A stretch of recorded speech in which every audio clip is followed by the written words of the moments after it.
Time for COVID Chronicles. Today, we focus on the hotel and tourism industry. The boys from the Hyatt are in the building. My name is Anthony Rattigan. I'm the executive sous chef at the Hyatt Regency Trinidad. My name is Anthony Sturge, and I'm the assistant venue manager at Hyatt Regency Trinidad. So with the borders closed, traveling and tourism no longer a priority, COVID-19 took its toll on hotels all around the world. Before COVID, coming out of Carnival and Lime, where we had thousands of people there, to the front of the hotel there, to seeing what's happening now, where we have, less guests, that we ever had before. There is really a great impact in terms of the reduction of numbers, in terms of the occupancy, and also, of course, in dining. When I speak to dining, of course, a lot of guests would have come from internally, from flying abroad or coming in from Trinidad and Tobago, who are just looking for a staycation. We are now in a position where the hotel at times, could be running at a 10% occupancy or 15% occupancy, where in the past, 50%, 60%, or even 70% was somewhat of a norm. So we are in a time where, we do have to tailor what we are doing to ensure that the guests that are there are, of course, getting the best possible experience that they could get, while, of course, maintaining the necessary safety protocols. The team at the Hyatt Regency went into action, refocusing their strategies on dealing with the new normal. Beginning phases of COVID, right? It was something new to all of us because none of us, we never experienced a pandemic before. There was a lot of brainstorming behind the scenes in terms of, first and foremost, how do we care for colleagues? And of course, how do we care for guests? And those were the two very important things that we need to focus on, because at first we want to make sure that our colleagues are safe, that our colleagues are being taken care of, that they're informed of what's really happening and how it's truly impacting us.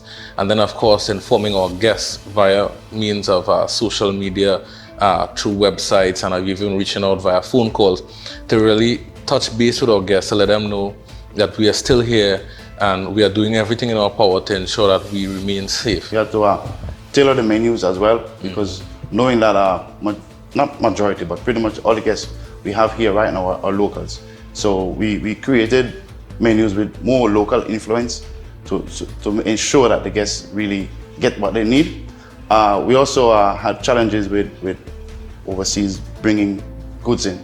We support the local farmers a lot more, ensuring that most of our produce that we use, once the quality is good and sustainable here, we'll try and seek out the local items to use for the guests. And also in that beginning phase, a big focus was on how do we prepare for when we reopen. So we had to look at everything in terms of with a new eye, because we had to look at our points of entry, in terms of spacing between the tables to ensure guests are, 6 feet apart.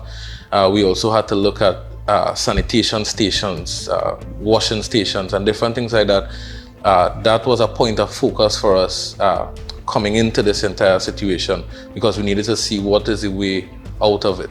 As Hyatt adapts to operating in this new world, following the protocols, the team is rolling out new experiences for you to enjoy. For some time to come, because we are in the beginning, we are in pandemic currently, and out of this entire situation, we have to, of course, create a new normal in ways, in terms of how we approach the guests, how we serve the guests, and of course how we feed the guests, and of course having them at our hotel, staying there. We need to ensure that what we are doing is, of course, in keeping with the necessary protocols, right?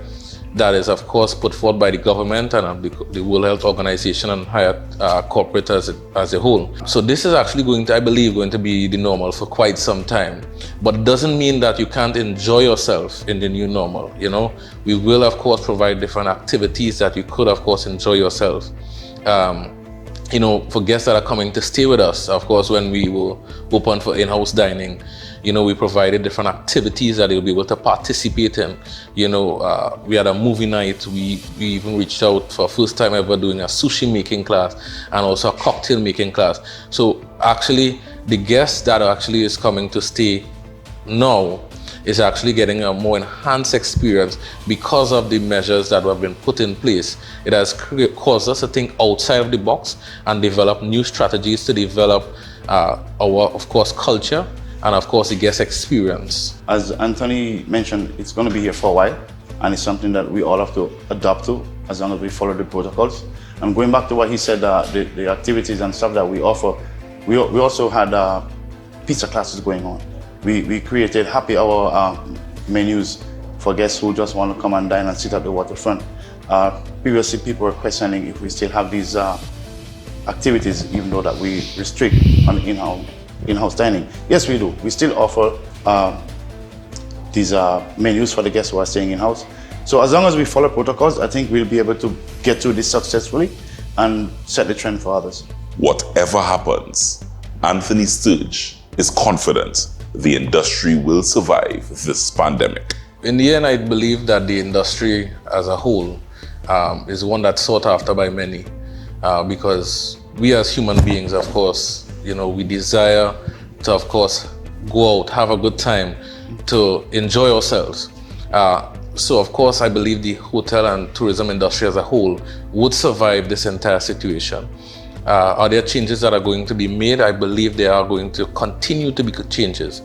I personally believe with the beautiful thing about Trinidad and Tobago, with so many people that are here, there are people here that are looking to come out and, of course, celebrate, enjoy themselves, whether it be a birthday, anniversary, or just to get away.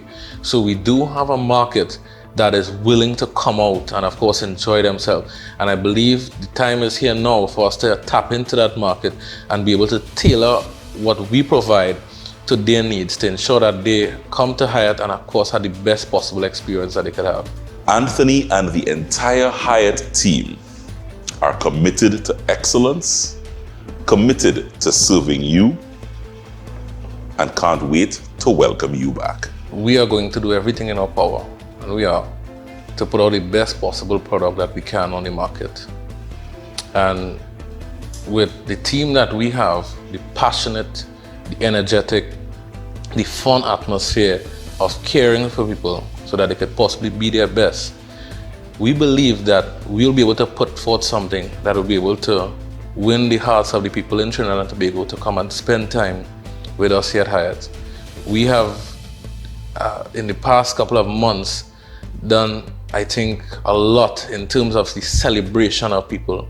From seeing guests dancing on the patio to music sung by the servers, to seeing balloons made into animals and pineapples and all sorts of great stuff.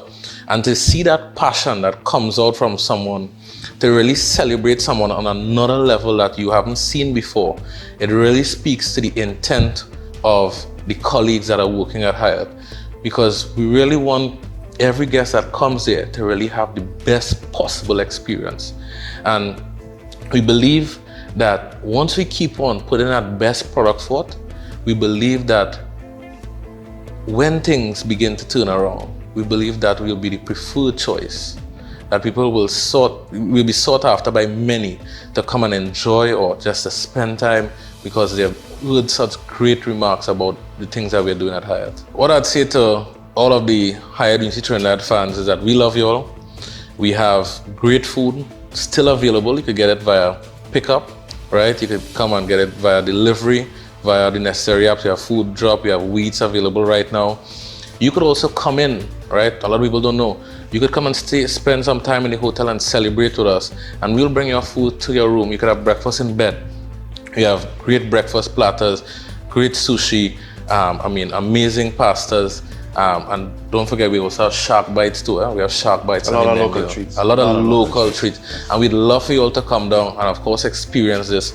And we're going to be working on so much more. Even working in the confines of what's happening, we are going to be coming out with even more things. And I could speak to also the frontline workers right now.